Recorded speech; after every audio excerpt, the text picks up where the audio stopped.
Hello दोस्तों, मेरा भी सर, जैसा कि मैं पिछली क्लास में आपको 10th नंबर तक क्वेश्चन बताया था, आज मैं 11th नंबर बताने जा रहा हूँ। ठीक है, क्वेश्चन कह रहा है एक हवाई जहाज से किसी सड़क पर एक ही ओर स्थित दो गांव हैं के अवनमन कोण जो 45 अंश और 60 अंश देखे गए हैं।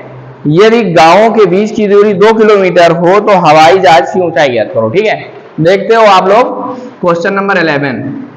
ठीक है, हवाई जहाज कहाँ है? यहाँ पे उड़ रहा होगा कहीं पे।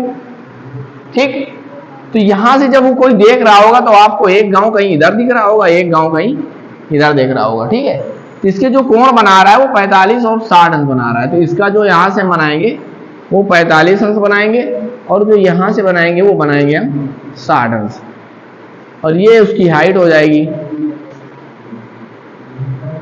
इसको मैंने ऐसे मिला दिया। ठीक है, अर्थात हवाई जहाज कहां पर तुम्हारा? यहां पर है। यहां से उस व्यक्ति ने देखा कि यहां दो गांव दिख रहे हैं जिनके कोण क्या है? 45 अंश, और इन दोनों गांवों के बीच की दूरी 2 किलोमीटर है।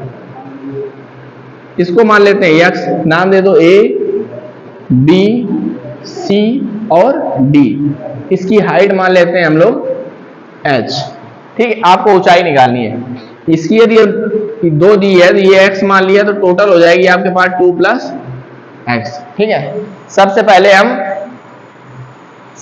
लेंगे ये 45,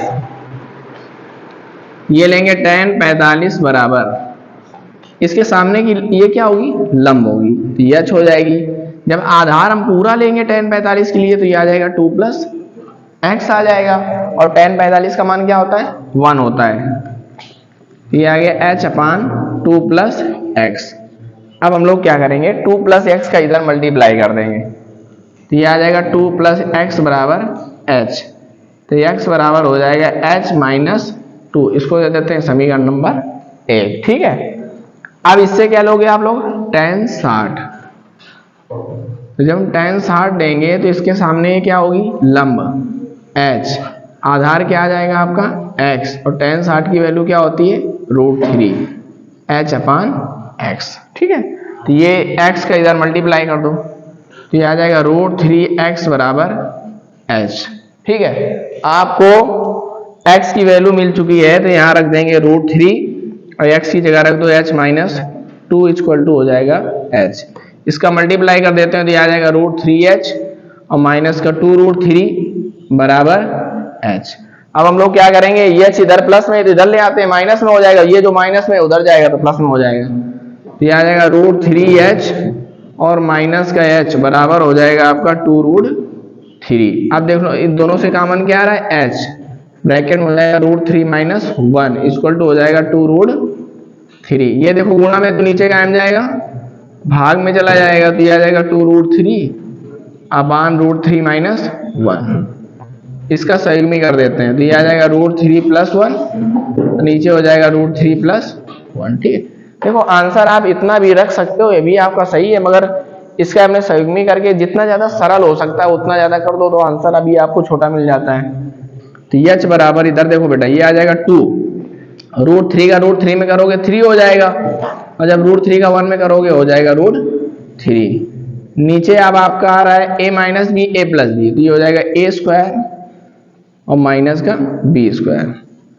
तो ये आ गया आपका बेटा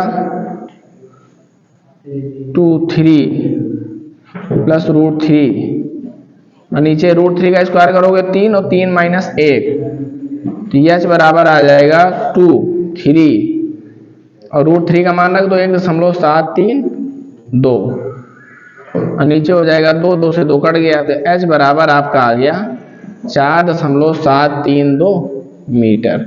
यही आपका आंसर है। ठीक है, जैसा समझ लेते हैं हम लोग। क्वेश्चन कह रहा था एक हवाई जहाज है, तो हवाई जहाज यहाँ पे हमने कहीं उड़ा दिया, तो उड़ाने से जब हम यहाँ पे हमने देखा कि वो कह रहा हवाई जहाज यहाँ से देख रहा है तो दो गांव है, तो एक गांव इधर है एक गांव आपका इधर है, तो दोनों गांव आपके दिख गए। कह रहा उन दोनों गांव की जो बीच की दूरी है वो 2 किलोमीटर है। तो हमने इसको x मान लिया, टोटल हो गया 2 + x हो गया।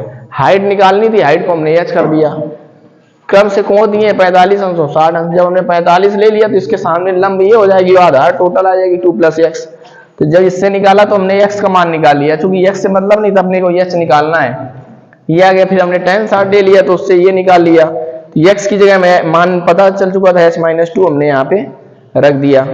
तो इससे हम लोगों ने क्या किया, h वाले जो मान थे वो हमने एक तरफ कर लिए, तो इससे h कॉमन ले लिया, तो ये आपका फाइनल आंसर निकला था। मगर इसको और हमने सरल करने की कोशिश की तो इसका हमने संयुग्मी कर दिया, संयुग्मी करने के बाद फाइनल आंसर ये आया।